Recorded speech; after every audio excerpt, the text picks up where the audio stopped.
Radio Kosova, Radio Tirana, Radio Shkupi, Radio Malizi, Kufi,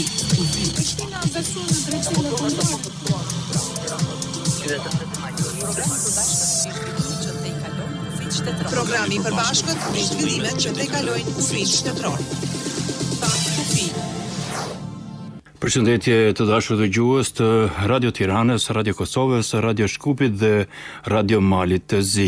Jemi së bashku sot në emisionin e radhës e njëjtë 27 nëntor 2025. Një përshëndetje nga studio Radio Tiranës nga unë Jaho Margjeka. Sot do të diskutojmë një temë shumë të mirë se ardhur dhe natyrisht është edhe në prag të festave të nëntorit, të ditës së flamurit 28 nëntorit. Ne kemi menduar të diskutojmë për atë se sa afër dhe sa larg njëri tjetrit jemi ne shqiptarët në rajon dhe diaspor natyrisht në këtë 28 nëntor të pavarësisë Shqipërisë. Për të folur për këtë aktualitet kemi të ftuar në panelet tona këtu në studion e Radio Tiranës. Unë jam me doktor Mujo Buçpapajn, që është një analist i njohur dhe njohës shumë i mirë i zhvillimeve mbarkombëtare, autori disa librave që trajton këtë çështje. Zoti Mujo, faleminderit shumë që erdhët sot në Pakufi dhe kontributi juaj në emisionin tonë është i çmuar. Faleminderit Jaho, ju dhe gjithë dëgjuesit tuaj në Shqipëri, por edhe të Radio Kosovës, Radio Shkupit, Podgoricës. Faleminderit. Shpresoj të jemi në lidhje me kolegët në Radio Kosova, Radio Shkupi. Ja të provojmë dhe do duaj me kolegen Mirvete Uka të ishte në Radio Kosova doktori asociuar Bedri Muhadri nga Instituti i Historisë Prishtinës. Përshëndetje Mirvete, a jemi tani? Përshëndetje Jaho. Lidhje? Po, jemi në linjë, po ju dëgjoj shumë mirë, kemi në linjë edhe Shkupin, jemi në rregull të 3 studiot dhe e kemi të dashur edhe kronikën. Atëherë ju përshëndes të gjithë juve në studiot tuaja dhe mysafirët tuaj po ashtu. Unë do doja të përshëndes po ashtu të gjithë shqiptarët kudo ku janë në të gjitha shtetet këtu në Ballkan, po edhe ata që janë në diasporë dhe në të gjitha kontinentet në gjithë globin, dhe t'i uroj për festën e pavarësisë së Shqipërisë, ditën e flamurit kombëtar. Ndërkohë që shqiptarët e Kosovës ju uroj po ashtu edhe për ditën e forcës së sigurisë së Kosovës, duke ju uruar kësaj force që të jetë gjithnjë më e përgatitur dhe të jetë shpejt edhe pjesë e Aleancës Veriatlantike. Unë kam ftuar në studion tonë për të folur për temën e sotme doktorin e shkencave Bedri Muhadri nga Instituti i Historisë. Zoti Muhadri, faleminderit shumë që erdhe sot në studion tonë dhe gëzuar festat edhe juve. Faleminderit për ftesën, po ashtu edhe unë i bashkangjitëm urimit tuaj për urimet gjithë shqiptarëve kudo që janë në diasporë, në Shqipërinë, Kosovë, kudo gjetiv që gjenden, urime dita e festës së nëntor, dita kombëtare, themi mbar kombëtare e kombit shqiptar, gjithsesi 113 vjetori viti jubilar i shpalljes së pavarësisë së shtetit shqiptar. Ju faleminderit, i nderuar. Jaho? Faleminderit Mirvete, shkojmë në Radio Shkup me kolegun me medalje Jusufi, ai atje është me doktor Besnik Rametin nga Universiteti Shtetëror i Tetovës. Përshëndetje me medalje për ju dhe të ftuarin tuaj. Përshëndetje Jaho, përshëndesim të gjithë dëgjuesit, të gjithë shqiptarët kudo që janë, përshëndesim Mirvete me të ftuarin, gjithashtu edhe të ftuarin tuaj zotin Buçpapaj, siç potencove i ftuari në Radio Shkup është doktori Besnik nga Instituti për Trashëgiminë Kulturore Besnik Rahmeti, profesor mirë se erdhe në Pakufi. Mirëmëngjes, duke ju bashkëngjitur urimet për festën e nëntorit, posaçërisht nga vetë Maqedonia ne, sepse kemi edhe manastirin, duke mos harruar 29 nëntorin dhe ditën e pavarësisë së shtetit shqiptar dhe ditës së flamurit. Urime gjithëve. Faleminderit, edhe ne gjithashtu urojmë që shqiptarët këto ditë festash t'i kalojnë sa më mirë, sa më të unifikuar, sa më të gëzuar, po ja. Po me medalje, faleminderit edhe profesor Rametit. Kolegu në Radio Malizi, Musa Gjoka, ka të ftuar Iliriana Gjonin, një analiste nga Brukseli. Kronikën e përgatitur prej tij do ta ndjekim diku nga mesi i emisionit. Pa u mërkot të fillojmë të flasim për këtë temë që është në fakt mjaft e gjerë, por ne do të mundohemi të qëndrojmë në disa momente kryesore që na takojnë për të trajtuar për sa i përket mesazhit të kësaj teme që kemi zgjedhur. Apo jo, zoti Buçpapaj, sa afër dhe sa larg jemi ndaj njëri tjetrit ne shqiptarët, jo vetëm këtu në rajon, në shtetet ku jetojnë shqiptarë, por edhe në diasporë në këtë 28 nëntor të pavarësisë. Është një temë mjaft e gjerë. Nuk do na mjaftonin shumë, jo minuta apo orë për ta diskutuar, por ne do të qëndrojmë parimisht tek momentet kryesore, tek ajo ndjenja e përbashkët identitare, gjuha, tradita, tek reagimi i përbashkët ndaj çështjes kombëtare, tek ato lidhjet kulturore që kanë qenë gjithmonë dhe nuk kanë se si mos tjenë mes Shqipërisë, Kosovës, shqiptarëve në Maqedoninë të Veriut, në Maltëzi, gjithandej në diasporë, tek rritja e komunikimit, sidomos në kohën e teknologjisë, mundësitë e mëdha për ta shfrytzuar atë edhe tjera. Sa larg dhe sa afër dhe sa larg jemi në të vërtetë në shqiptarë në njëri tjetrin. 113 vjet më parë, shqiptarët vërtet arritën të ngrenë flamurin kombëtar, i cili do t'u njihej ndërkombëtarisht një vit më vonë në konferencën e Londrës, dhe nga luftrat ballkanike dhe nga sundimi i gjatë osman, shqiptarët dolen me një shtet të çunguar, ajo që quhet Shqipëria londineze, ndërkohë që mbeten jashtë territoreve etnike, mira vjeçare, 2/3 e territorit dhe 2/3 e popullsisë. Kjo ishte një dramë për çdo popull që ti kishte ndodhur, por edhe një popull të madh, jo një popull relativisht të vogël siç ishin shqiptarët. Sigurisht edhe një nga arsyet e coptimit të Shqipërisë dhe kompromiseve mes fuqive të mëdha dhe Prindërisë osmane e tjerë ishte që të mos krijojë një Shqipëri e vërtetë natyrore, e cila do të ishte kërcënim për fqinjet grek apo serb apo bullgar në atë kohë, por u krijua një Shqipëri e tillë e cila mbijetoi gjatë 113 vjetëve dhe për fat mirë pas hapjes së Shqipërisë në vitet 1991-92 dhe pavarësisë së Kosovës, përpjekjeve të luftës së shqiptarëve po kështu në Republikën e Maqedonisë Veriut e tjerë, shqiptarët mund të themi që janë më afër se kur ndonjëherë më parë, domethënë Shqipëria është një vend antar i NATO-s, është një vend pretendent për të hyrë në Bashkimin Evropian, Kosova është një shtet i lirë dhe i pavarur, ka një lëvizje të lirë, jo vetëm hapësirat tona, por edhe zonën Schengen.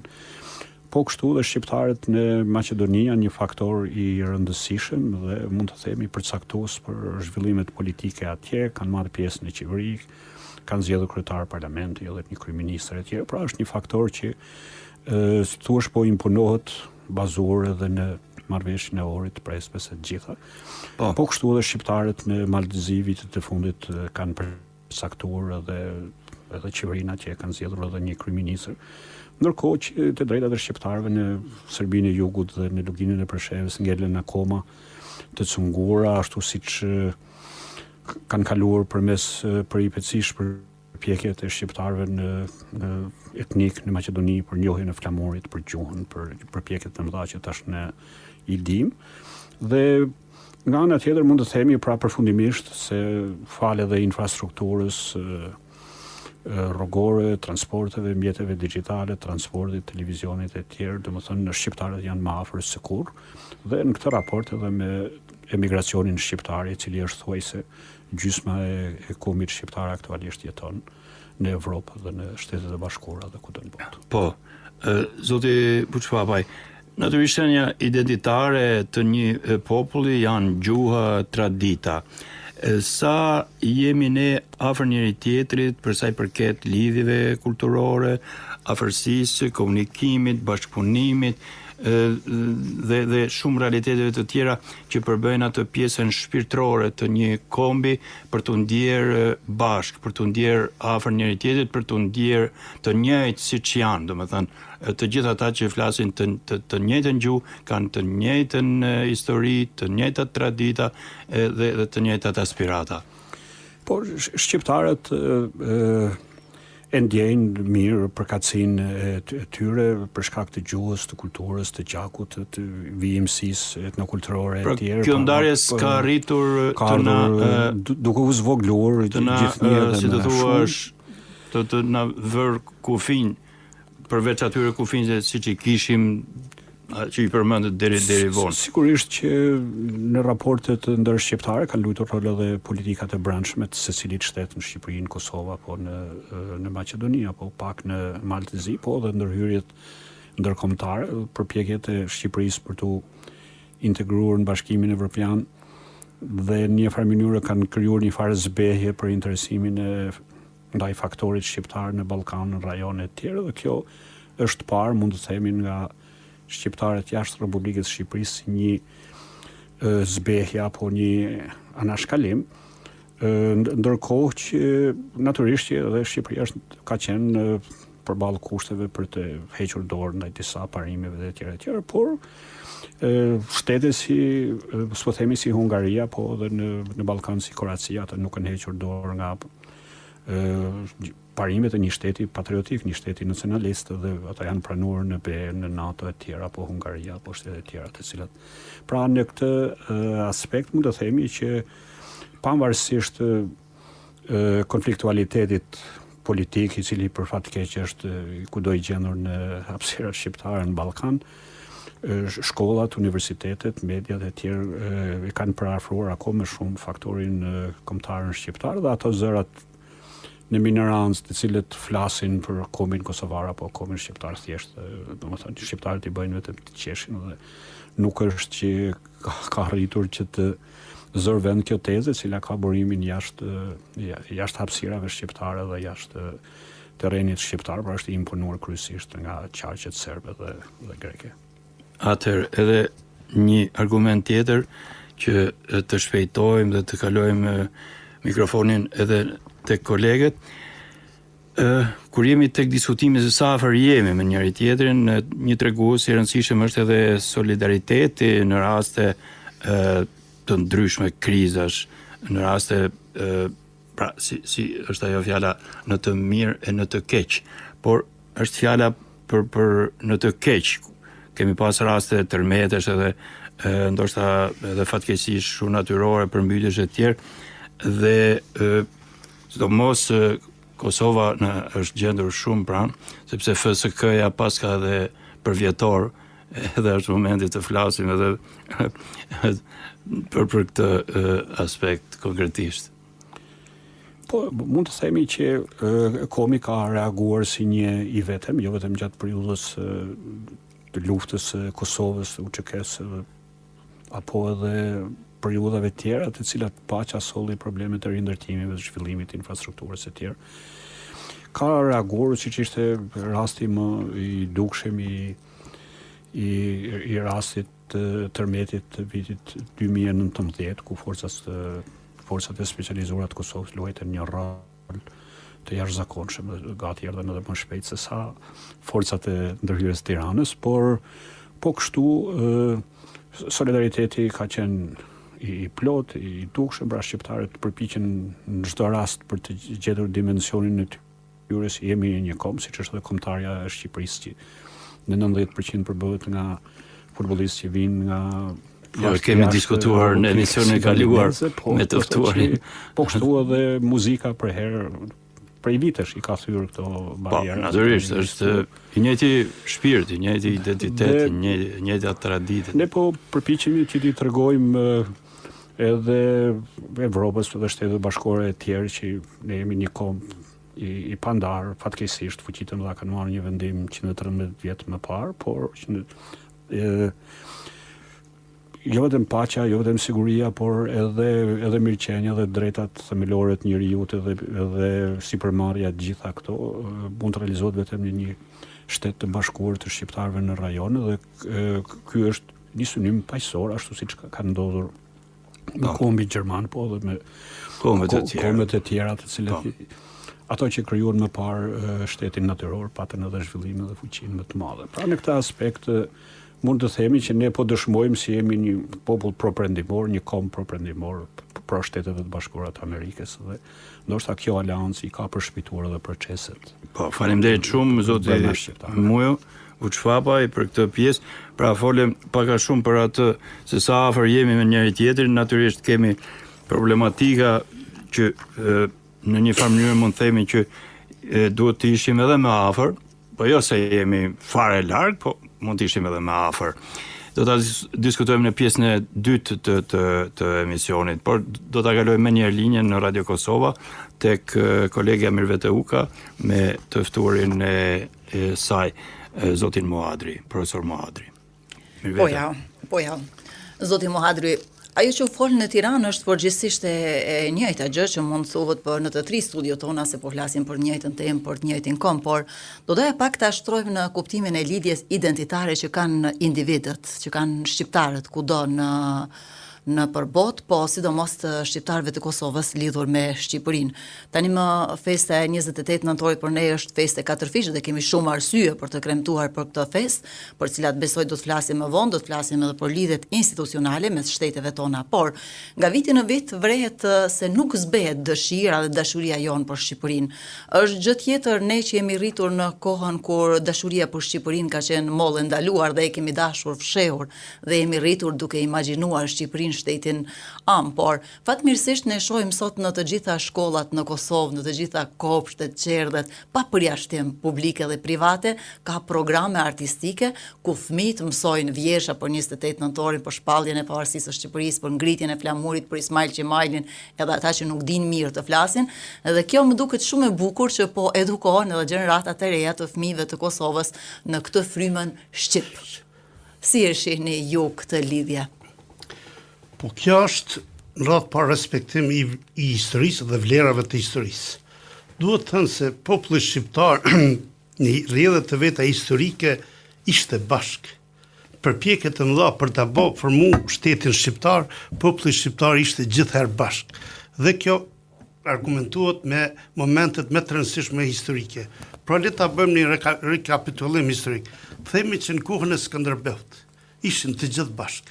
Skënderbeu kishte arriti i unifikonte tërë popullin shqiptar nga Kosova, nga Çemria, kishte përfaqësues nga të gjitha viset, posa që nga Kosova ishte Lek Dugaxhini, ishin Spanët.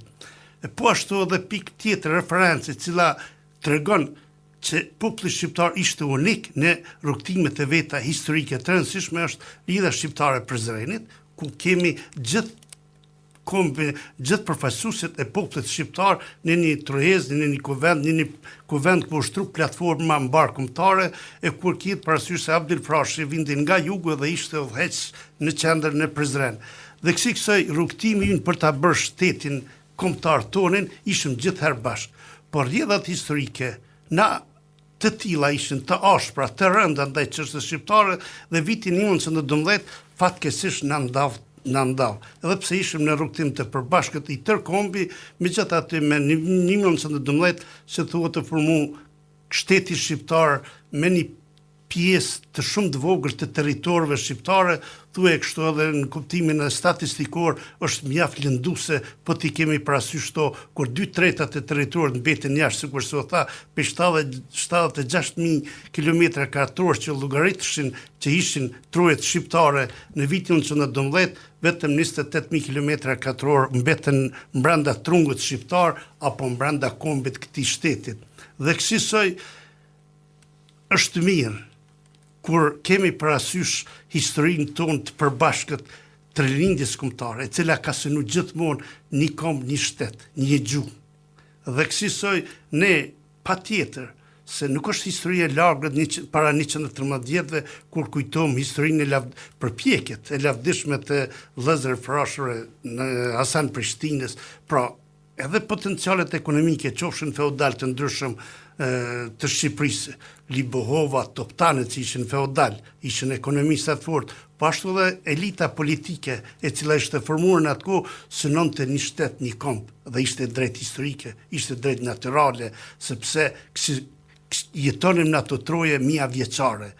Fati që ishëm të sënduar një kohë të gjatë nga pushtuesi Osman dhe u ripushtuam nga serbët, grekët dhe bullgarët në një rrethon të tillë jashtëzakonisht të vështirë historike, fati popullit shqiptar ishte jashtëzakonisht i rëndë. Ishte jetë a vdekje dhe momentumi i shpalljes pavarësisë vlorës shënon një moment të rëndësishëm e cila në një farë mënyre e shpëtoi popullin shqiptar aq sa mundej, sepse përndryshe ishte para një shkatrimi të madh kombi shqiptar, parashit të formojë një Shqipëri shumë e vogël. Dhe kësaj themi sot ne duhet ta kultivojmë atë histori, duhet ta mësojmë atë histori, sepse pra po them, nuk është histori e largë të kujtojmë vëllezërit Frashit apo rilindasit kombëtar, të cilët vërtet kontribuan sa munden duke mos kursyer nga dija, nga potencialet ekonomike, vetëm që të jemi një komp i barabartë, sikur se kombet tjera, dhe vetëm duke qenë komp i unifikuar mund të jemi të barabartë. Mirë, po rrugtimet historike janë të tilla që për ta shkurtuar pak. Po, le ta them edhe këto. Edhe është për krenari, edhe është mirë që vlerat historike ndonse një shkollim nuk i kemi pas shumë të zhvilluar ndër vite, themi në forma institucionale, kur dihet që arsimi popullit shqiptar ka filluar shumë vonë në krahasim me arsim kombëtar, por vlerat ushtruajt nga populli, nga tradita. Edhe populli e ka përcjell vlerën historike dhe tani me programe, me institucionet tona duhet ta kultivojmë. Gjithsesi këtë histori tonë të lavdishme, një histori që e tillë si çfarë ishte dhe është për çdo lavdat, çdo qasje e shkollave, mësuesve, e pedagogëve edhe institucioneve tjera mediale, publike, e cila vlerat historike vënë pa në drejtim të kombit shqiptar. Po, të kthehemi tek aktualiteti sot për ta shkurtuar pak pjesën e historisë shqiptarëve. Kanë kaluar gati një shekull derisa Kosova ka fituar prej pavarësisë së Shqipërisë, derisa Kosova ka fituar lirinë, por të fituar më vonë pavarësinë pas kësaj lirie. Një koincidencë interesante, lindja e komandantit legjendar pikërisht në ditën e flamurit më 28 nëntor dhe dalja publike e ushtrisë çlirimtare të Kosovës përsëri me 28 nëntor. Do thotë 28 nëntor është festë katërfisht për ne. Por tani që kemi shtetin tonë, Shqipëria po ashtu është një shtet i konsoliduar shumë mirë, po ecë me hapa shumë të shpejtë dhe drejt integrimit në Bashkimin Evropian, pjesë e NATO-s, dhe me një respekt shumë të madhe në arenën ndërkombëtare. Ne po ashtu kemi shtetin tonë, shqiptarët në Maqedoni janë bukur shumë faktore, po ashtu edhe ata në Maltezi po ecin me hapa të shpejtë. Lidhjen institucionale, si e shihni ju? Se po ne folim pak për atë lidhjen e popullit pavarësisht institucioneve, lidhjen historike dhe ndjesin. Unë jam shumë e bindur që nesër në kalimin në pikën kufitare, kufi administrativ, do të ketë kolona shumë të gjata të makinave nesër që shqiptarët e Kosovës shkojnë ta prekin afër atë realitetin e zhvillimeve në kremtën e 28 nëntorit. Por lidhjet institucionale, edhe sa i përket pjesës kulturore, edhe të sportit, po edhe të politikës, në kuptimin e institucioneve të shtetit, ku jemi sot? Po, pikëvështrimin e përgjithshëm, duhet thënë që lidhjet mes Kosovës dhe Shqipërisë, kuptimin kulturor, janë bukur të shumanshme. Është e vërtetë që faktikisht sot jemi dy shtete, shteti i Shqipërisë dhe shteti i Kosovës, shtetet të cilët janë me ligje të harmonizuar sipas standardeve evropiane, le të themi. Dhe duke qenë koshient ndaj ligjeve dhe standardeve evropiane, nganjëherë po duket se po bëhem edhe burokrat ndaj njëri tjetrit. Unë mendoj që shumë gjëra do të ishin më të avancuara në disa kuptime, pas parasysh për shembull aspekti ekonomik. Përkundër përpjekjes dhe synime që në radhë të parë ekonomia të jetë bazament kryesor dhe kriter i cili do ta unifikonte edhe më shumë kombin shqiptar në zhvillim ekonomik, se zhvillimi ekonomik është garancë zhvillimit të gjithë bashme, shohim që në aspektin ekonomik kemi disbalancë të afarizmit tregtar. Do të thotë importet dhe eksportet nuk janë të nivelit të duhur, pas më tepër nganjëherë kemi edhe pengesa që është taksa e referencës që po paraqitet nga njëra parë nga pala tjetër, edhe kjo po bëhet, themi, në kontekstin momental kohor, që po lidhet në kontekstin momental kohor politik. Dhe po përkthejnë këto përpjekje, sigurisht fatkeqësisht duhet të thënë që këto hapa po ndodhen nganjëherë si përpjekje për të qenë sa më të suksesshëm në garat e tyre elektorale që pason kuptohet pas çdo 4 vjeçari. Por megjithatë duhet të thënë që interesimet, shkëmbimet kulturore përkundër që janë të shfaqshme, përkundër që janë të dukshme, ka konference, ka simpoziume, ka koncerte edhe evoluohet edhe me anën sportive, unë mendoj që ende çështja shqiptare, do të thotë kombi, domethënë Shqipëria dhe Kosova, kanë për të bërë në kuptim të afërsisë identitare, kanë për të bërë ende më shumë. Unë mendoj që Edhe në Ligjet ekonomike evropiane një lejojnë çik që nacionalist duhet të jemi edhe ne. Që edhe në çështjet ekonomike, një çik nacionalist duhet të jemi, që të jepim prioritet njëri tjetrit. Patjetër pastaj që vendeve tjera. duhet jemi, patjetër që duhet t'i lehtësojmë taksat, që taksat duhet t'i lehtësojmë, por mendoj që ndoshta nuk është edhe pa nuk është edhe pa elaboruar shkencërisht që të bëhet edhe një dogane përbashkët. Po të ishte një sistem doganor përbashkët, unë mendoj që qarkullimi do të ishte shumë më i lirë dhe shumë më brenda fokusit të ambientit shqiptar, jo të kemi importe të mëdha qoftë për produkte shumë thjeshta. Sidomos për ato që mund të marrin patjetër. Diskutimin në pjesën e dytë. Do marrim mendimin edhe të ftuarve tjerë. Do të kalojmë në Radio Shkupi se kaloi paksa. Po, patjetër, ja. Faleminderit shumë zoti Muadri për këtë pjesë. U themi përsëri në studio. Faleminderit mirëvete. Shkojmë në Radio Shkup me kolegun Mehmet Ali Jusufi dhe të ftuarin e tij. Mehmet Ali. Po ja, unë thash që ju tash troni pyetjen si moderator sa afër sa larg jemi. Në fakt ju keni edhe një emision shumë bukur. Duke përfshirë, duke si thua qenë brenda atij emisioni edhe gjithë shqiptarët diasporës. Po profesor, sa afër konceptin e bëm bashkë të kësaj të këtij emisioni, së bashku me Mirëveten dhe me ju. Ndoshta kemi folur për historinë, për alfabetin, tani edhe për flamurin, ndoshta emisioni e ardhshëm flasim pjesë identitare dhe muzika.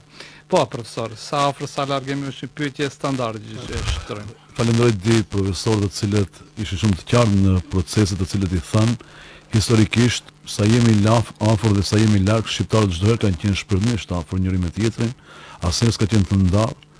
Kjo është dëshmuar edhe në kronologjinë historike, dëshmitë historike që kanë dhënë çdo herë te kombi, edhe pse këto kufi u vendosën, siç tha profesori, në vitin 2013 nga vetë fuqitë më të cilët janë fajtori kryesor për fatin e shqiptarëve në Ballkan. 1913. Po. Kombi shqiptar, më thonë, e dëshmoj dhe periudha e Skënderbeut, betejat e Skënderbeut të cilën e zhvilluan edhe në pjesën e Shqipërisë, por edhe në pjesën tonë të Maqedonisë, në Livadin, në fushën e Pollogut. Po dhe martesat që kanë qenë të asaj kohe, kultura ka qenë e përbashkët, që është dëshmi edhe nga lashtësia, e periudhës ilire, edhe kulturës komarë me sjellje, kombit shqiptar, por edhe në ditët e sotme, duke falendëruar edhe përsëri profesorin ku thotë ajo që neve na ka ngrit vetdijen tonë të përbashkët janë vetë rilindja kombëtare shqiptare e viteve të 30 të shekullit 19, ideologët e saj të cilët ngritën vetdijen tonë për të ardhur deri në një shtet. Dhe kongresi i Berlinit dhe Lidhja Shqiptare e Prizrenit përsëri shqiptarët unifikuan, siç e përmendin në Lidhjen Shqiptare të Prizrenit, shqiptarët ishin bashk, mirë po ajo që do të unifikon për gjithmonë kombin shqiptar të pandar është vetë alfabeti dhe fal rilindasve kombëtar, të cilët vepruan edhe në diasporë e vendosën qytetin e manastirit dhe poshtë edhe pashallokun e manastirit, qendrën e saj që të mbahet një kongres i cili është mbajtur dhe punimet i ka filluar nga 14 deri në 20 nëntor të vitit 1908 pa bërë ndamje krajinore, ku të gjithë shqiptarët u tobuan në manastir dhe aty bashkohet dhe unifikohet kombi shqiptar ku përmes alfabetit Kongresi i Manastirit unifikoi shqiptarët kudo që janë në Shqipëri, sot në Kosovë, në Maqedoni, në Malzi dhe në diasporë. Është vetë Kongresi i Manastirit që kemi për fat në shqiptarët e Maqedonisë të kemi vetë manastirin sot si pjesë e saj dhe një kërkesë që duhet, Shqipëria, që 21 nëntori, që është në Shqipëri sot si festë dhe në Maqedoni, por të ketë edhe Kosova sepse ne nuk jemi të ndarë, jemi dita e alfabetit i bashkon shqiptarët, jemi afër.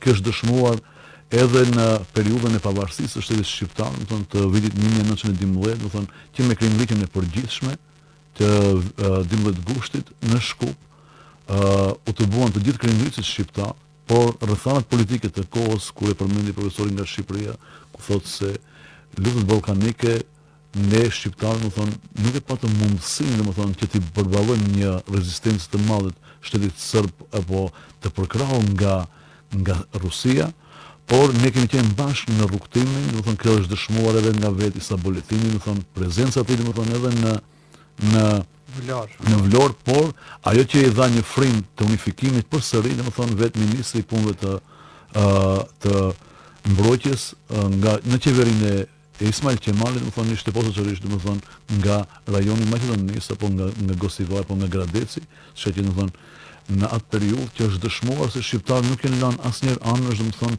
në ngritjen e vetdijes dhe krijimit të shtetit shqiptar. Gjithashtu, edhe në luftën, domethënë, të fundit, domethënë, ne jemi ndarë nga vetë fuqitë e mëdha. Ato janë fajtor kryesor për fatin tonë që na kanë lënë jashtë kufive të Shqipërisë londineze të vitit 1913.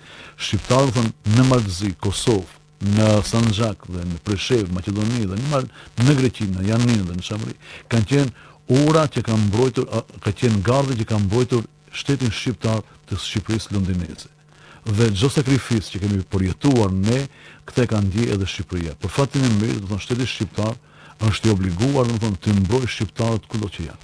Dhe kjo është, domethënë, edhe në kushtetutën e shtetit shqiptar, domethënë që Shqipëria kujdeset për çdo shqiptar jashtë, domethënë, shtetit shqiptar, kudo që ka shqiptar në Ballkan edhe në vende të tjera të Evropës, është obligim, domethënë, shtetëror që ka dëshmuar edhe edhe në luftat e fundit, domethënë, të çlirimtare në Kosovë, por edhe në Maqedoni, janë dëshmi, domethënë, se shqiptarët kanë qenë të unifikuar dhe shteti shqiptar. Profesor, kjo është e pjesa, domethënë, e padiskutueshme. Po tani diskutohet një çështje, domethënë, në ato mbase vetë kur gjithçka shkon mirë, kur integrimi në Bashkimin Evropian, në NATO, tashmë disa shtete, siç është Maqedonia, Shqipëria, janë në NATO.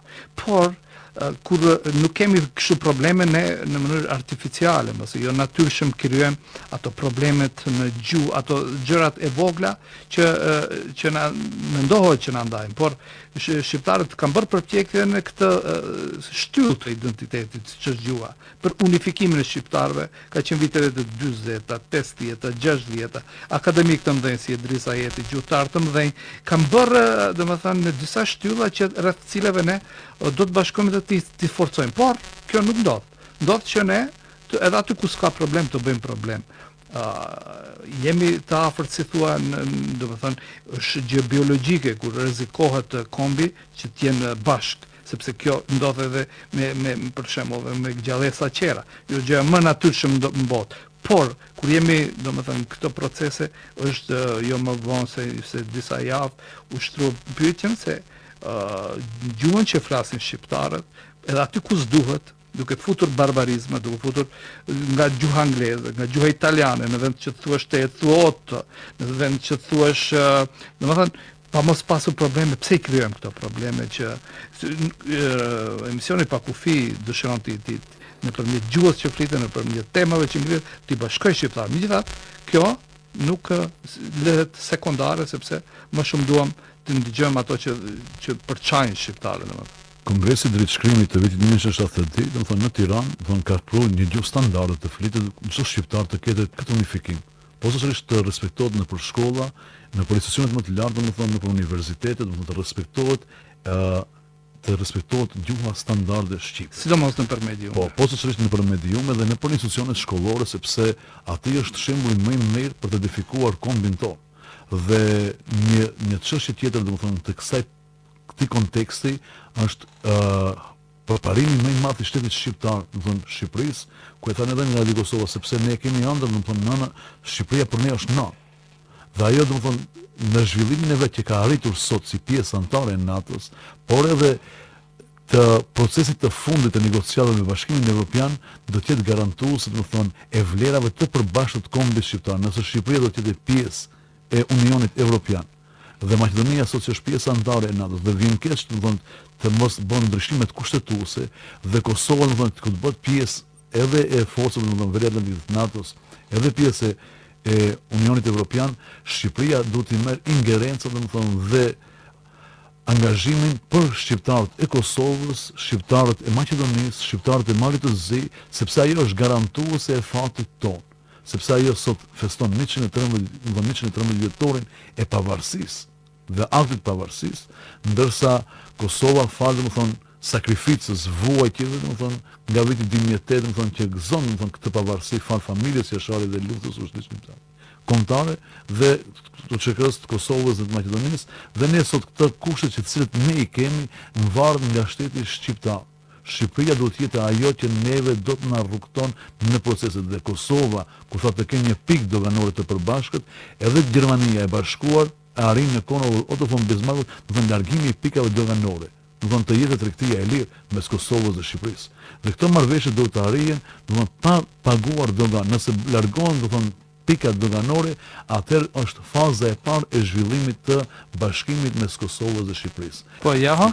Atëherë, po faleminderit Mehmet Ali, faleminderit edhe profesor Vesnik Rahmetit. Do të shkojmë te kronika e kolegëve nga Radio Mali Zi. Kolegu Musa Gjoka ka intervistuar Iliriana Gjonin, analiste nga Brukseli. Ta ndjekim. Të nderuar dëgjues, ju përshëndesim nga studio e radios Mali të Zi.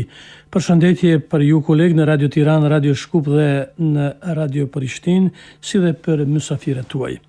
Tema e sotme e emisionit pak u është sa jemi afër ne shqiptarët në këtë 28 nëntor. Për të biseduar në këtë temë, unë në lidhje telefonike kam zonjën Iliriana Gjoni, analiste politike pranë Institutit të Politikave të Jashtme Carnegie në Bruksel. Mirëdita zonja Gjoni. Përshëndetje Musa, përshëndetje dhe të gjithë dëgjuesve tuaj. Jemi në prag të festës më të madhe kombëtare 28 nëntorit. Meqense ju jeni në Bruksel, në qendrën ku vendoset e ardhmja e shqiptarëve, a mund të na thoni sa kemi arsye të festojmë dhe a duhet të jemi optimist për të ardhmen tonë? Faleminderit shumë për pyetjen. Në Bruksel, muaji nëntor ishte në shenjën e zgjerimit evropian, duke qenë se në fillim të muajit çdo vit publikohet edhe paketa e cila tregon progresin që secili shtet kandidat apo i cili aspiron për qenë kandidat ka bërë gjatë vitit të kaluar. Shqipëria këtë vit ka marrë nota shumë pozitive, duke qenë se në 13 muaj ka arritur të hapi të gjithë klasteret e negocimit, klasteret apo grupimet e kapitujve të ndryshëm, një zhvillim i paprecedent. Deri më sot, administrata, diplomatët, përfaqësuesit e lartë kanë bërë një punë shumë të fortë, e cila u vlerësua dhe në një farë mënyre mund të them që komisioni e ka mirëpritur punën e tyre dhe ka treguar, domethënë duke vlerësuar pozitivisht që kur shtetet punojnë fort, ata me të vërtet mund të arrijnë hapa konkret përpara. Kjo gjë bën që normalisht të gjithë shqiptarët kudo që janë të kenë një besoj karakterizim tjetër, sepse thyhet çdo herë që shteti am bën një hap përpara, thyhet një paragjykim dhe me paraqitjet që janë bërë vazhdimisht në media, me takime që janë bërë të niveleve të larta, mund të them që kanë qenë të dinjitoze. Pastaj puna normalisht implementimi i zhvillimit i cili synohet do të jetë edhe hapi i ardhshëm për Shqipërinë, për shqiptarët që me të vërtet ato që premtohen në letër, ato që duhet të zbatohen me të vërtet të jenë prezente në jetën e përditshme të qytetarëve të Shqipërisë dhe pastaj normalisht me shkëmbimet që ka ndërmjet shqiptarëve dhe shtetit tam, që edhe jeta e shqiptarëve jashtë shtetit tam të jetë akoma më e mirë. Kështu që mendoj vërtet që shqiptarët duhet të jenë të kënaqur këtë vit dhe shpresoj që në vitet në vijim do të shohim një punë akoma më të fortë, më konkrete drejt asaj që shqiptarët gjithmonë kanë synuar që të jenë vërtet pjesë e familjes europiane, jo vetëm gjeografikisht dhe në nivel kulturor që tashmë janë, por edhe pjesë e Unionit Evropian. Për ne shqiptarët, festat e në veçanti festa e flamurit janë raste kur ndihemi më afër njëri tjetrit. Sa është real ky konstatim dhe si e shihni ju nga diaspora këtë fakt? Këtë vit fare rastisht u gjenda në qytetin tim të lindjes, ditën që u kremtua festa e flamurit. Ishte një organizim shumë i bukur nga Këshilli Kombëtar dhe Komuna Ulqinet, me këngëtarë shumë dinjitoz, të cilët nëpërmjet tingujve të himnit ton kombëtar, por edhe të këngëve patriotike, të cilat flasin për të gjitha sakrificat të cilat populli ynë ka kaluar për të qenë autokton në trevat tona,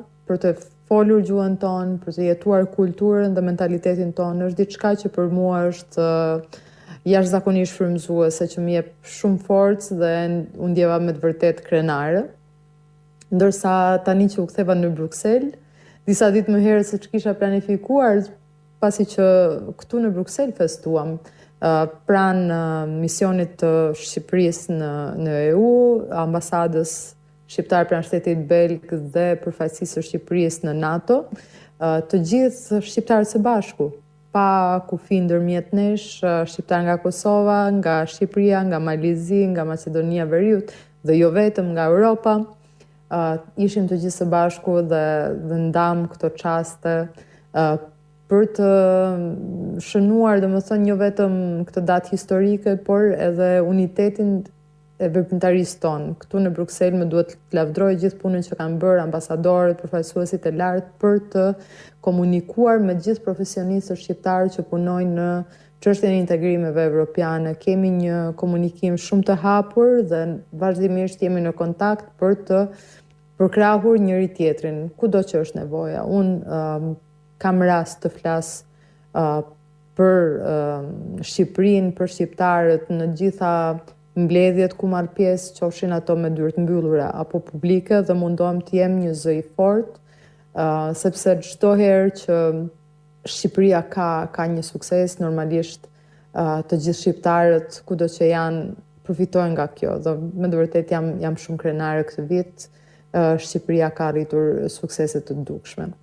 Pastaj, në ditët në vijim do të udhtoj në Prag, ku gjithashtu do të përfaqësoj think tankun ku punoj, Carnegie Europe, tek një forum mbi zgjerimin evropian të organizuar nga një think tank me renome europiane, me zë shumë të lartë, dhe sigurisht që do ta shfrytëzoj këtë mundësi për të sensibilizuar akoma më shumë mbi hapat konkret që ne po ndërmarrim në ecjen drejt të ardhmës sonë europiane, duke mos e humbur rastin që me që ato ditë ambasada shqiptare në Çeki do të zhvillojë një manifestim për ditën e flamurit, ta rrumbullaksoj një kremtim të tretë për vitin në vijim.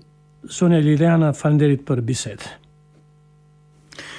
Ishte kronika e kolegut Musa Gjokan nga Radio Malizi, i cili kishte të ftuar Iliriana Gjonin, analiste nga Brukseli. Vazhdojmë bisedën këtu në studion e Radio Tiranës me të ftuarin tim, zotin Muja Vuçfapaj. Zoti Vuçfapaj na ka mbetur shumë pak kohë, domethënë jo vetëm për ju, por edhe për kolegët e ftuar në studiet e tjera. Në fakt nuk folëm për diasporën, për rolin e saj që në një farë mënyrë do duhej një emision me vete. Sa është në unison, sa janë në unison shqiptarët tanë në Shqipëri, rajon, me ata që jetojnë në diasporë. Po, shkurt të lutem. Po, du të them që spari Shqipëria, po edhe në përgjithësi edhe Kosova, por edhe shqiptarët në Maqedoninë, Malzi, jemi kthyer në një kombë që bisotron emigracioni. Republika e Shqipërisë ka gati më shumë se 2,5 milionë qytetarë që kanë ikur pas vitit 1990. Është unifikuar. Edhe Kosova, diaspora jonë jashtë rajonit tonë. Gjertani a veprojnë bashkë. Në fakt, po. A janë unison me shqiptarët në Shqipëri, unë kam në Kosovë? Në një periudhë në New York dhe e kam njohur se sa shumë janë të bashkuar shqiptarët për gjitha çështjet dhe tani aktualisht. Edhe tani vijojnë të jenë të bashkuar, por Gjertani, të paktën Republika e Shqipërisë ka parë emigracionin e vetë vetëm si shkak i sjelljes së remilitancave dhe dije që i sjellën rreth 700 milionë euro në vit.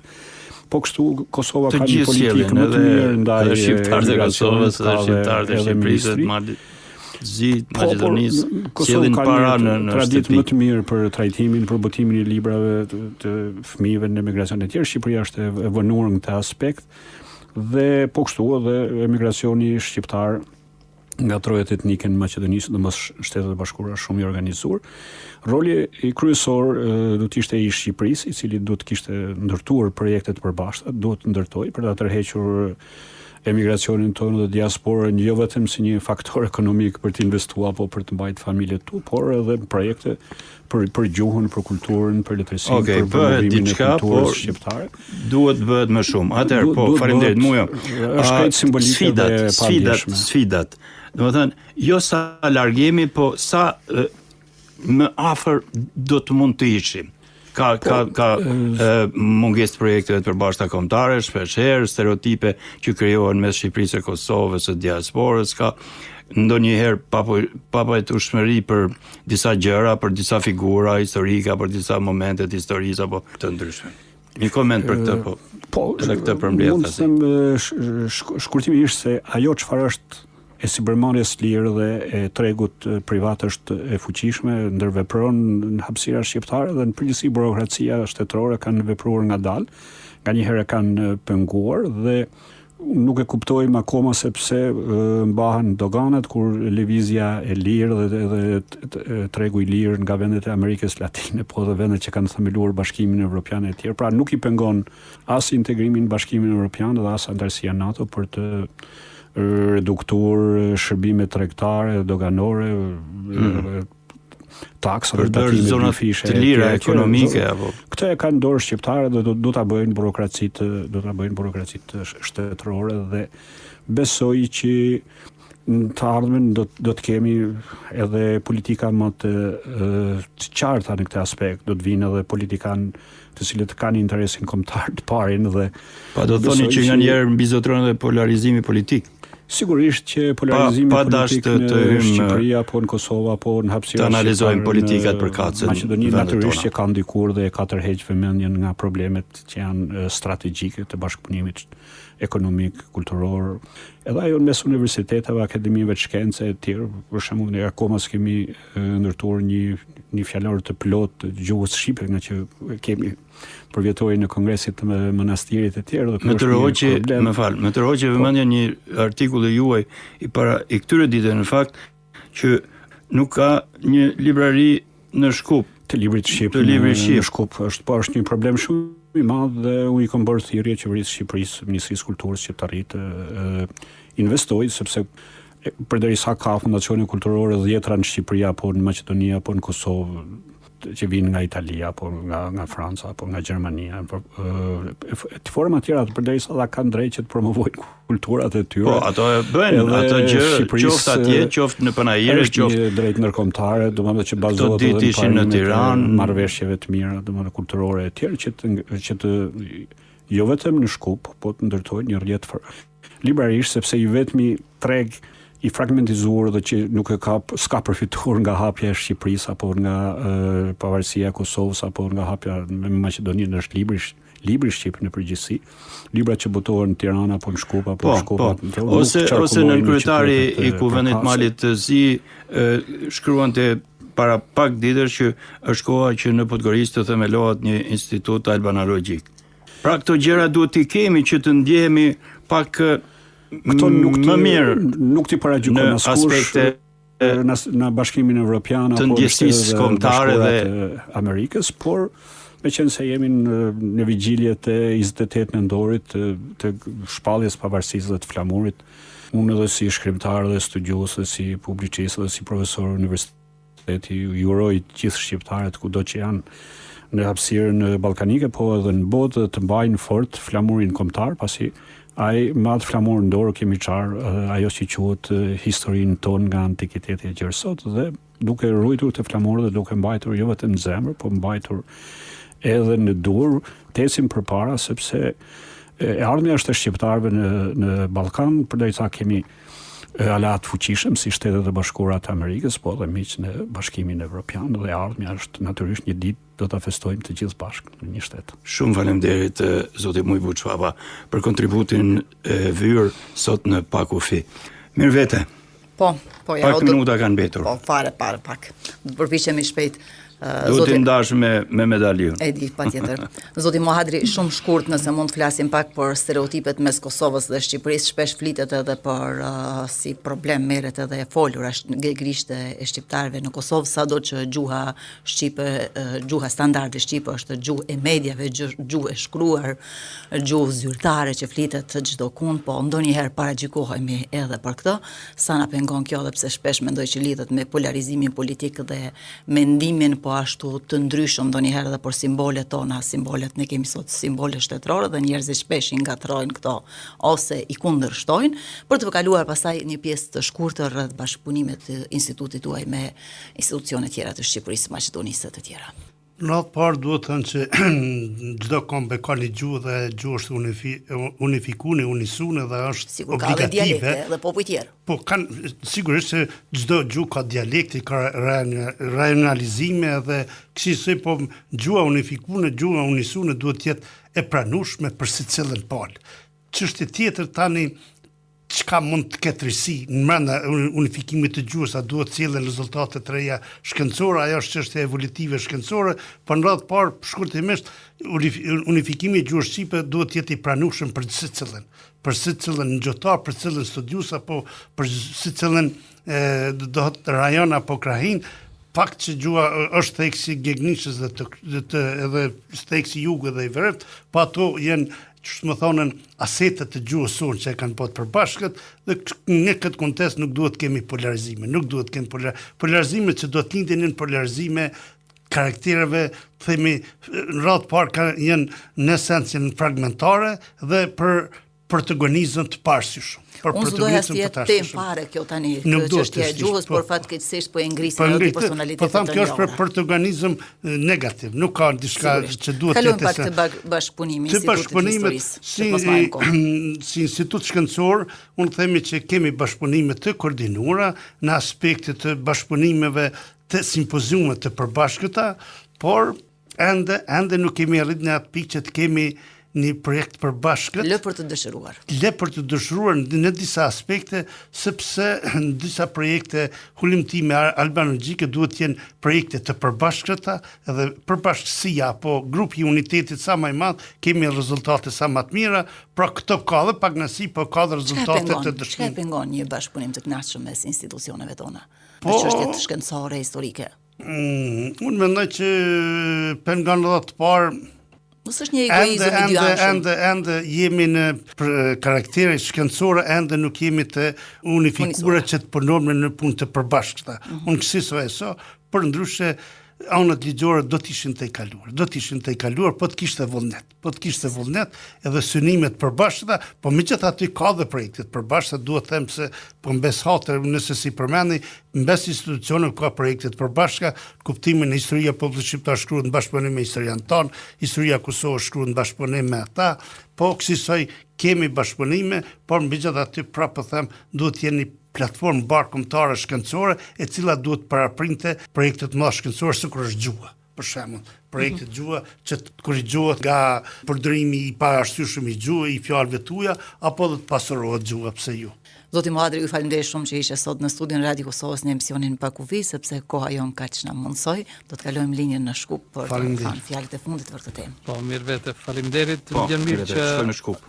Po, aty ku e lam barrierat dhe krimi projekteve të përbashkëta. Nuk do thotë që mungojnë bashkëpunimet institucionale, sepse nga instituti jonë i trashëgimisë shpirtërore dhe kulturore të shqiptarëve në Shkup, gjithashtu edhe universitetet, Universiteti Tovës dhe universitetet tjera, në Evropës së Lindore, kanë kryer marrëveshje bashkëpunimi mes institucioneve, Instituti i Trashëgimisë bashkë me Institutin Ali Hadri në Kosovë dhe Institutin Albanologjik, gjithashtu me Institutin e Historisë në Tiranë, me Akademinë e Shkencave të Tiranës, dhe këto bashkëpunime të konferencave të përbashkëta që janë mbajtur edhe konferencat të përbashkëta mes tre qendrave të Shkupit, të Prishtinës. Më konkretisht, enciklopeditë dhe fjalorët janë duke u punuar. Është duke u punuar edhe enciklopedia e përbashkët, me autor nga Maqedonia, Kosova, edhe historia e Kosovës e përbashkët e shkruar nga autor të përbashkët nga Maqedonia, Shqipëria dhe Kosova. Këto bashkëpunime janë, kemi pasur aktivitetet të përbashkëta me Akademinë e Shkencave të Shqipërisë dhe të Kosovës, që në mbajt akademitë të përbashkëta të vitit 2023, 2024, në Prishtinë, 2024, 2025, dhe në këta aktivitetet të përbashkëta mes Shkupit, Tiranës dhe Prishtinës, por a duhet edhe më tepër, e tha, ne do të kemi një platformë të përbashkët, dhe platforma e përbashkët, ne do të kemi një akademi të përbashkët, dhe kjo akademi e përbashkët do të vijë posaçërisht nga shteti anë, në Shqipëria.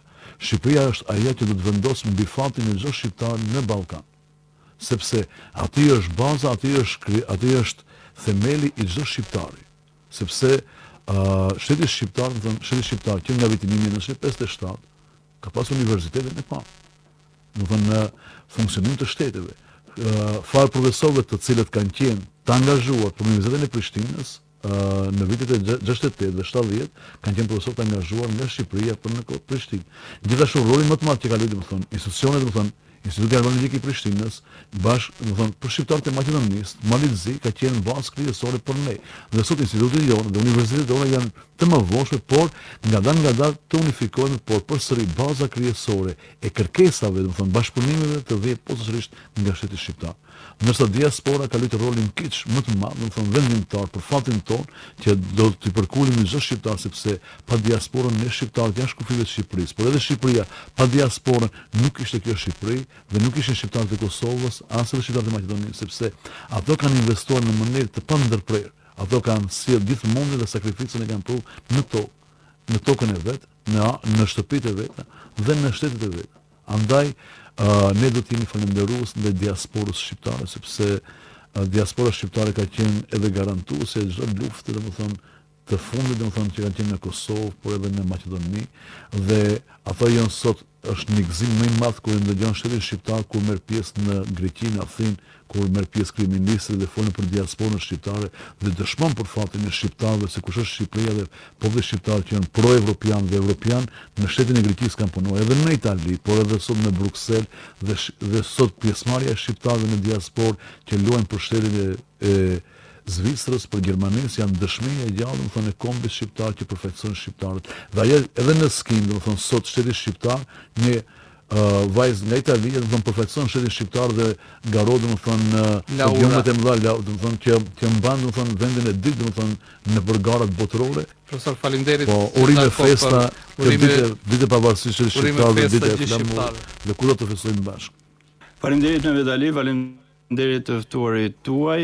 Dëgjues të dashur të emisionit Pa Kufi, kudo që ishit duke ndjekur këtë emision të përbashkët Network, Radio Tirana, Radio Kosova, Radio Shkupi dhe Radio Mali Zi, diskutuam për temen sa afër dhe sa larg njëri tjetrit jemi ne shqiptarët në rajon dhe diasporë në këtë 28 nëntor të pavarësisë.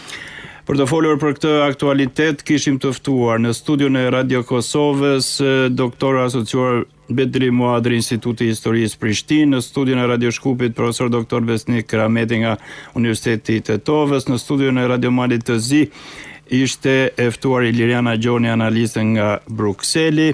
Në studion e Radio Tiranës ishte doktor Mujo Buçpapaj, analist njohës i mirë zhvillimeve kombëtare, mbar kombëtare. Faleminderit Mujo. Gazetar në studion e Radio Kosovës ishte kolega Mirvete Uka, në studion e Radio Shkupit Mehmet Ali Jusufi, në studion e Radio Malit të Zi Musa Gjoka.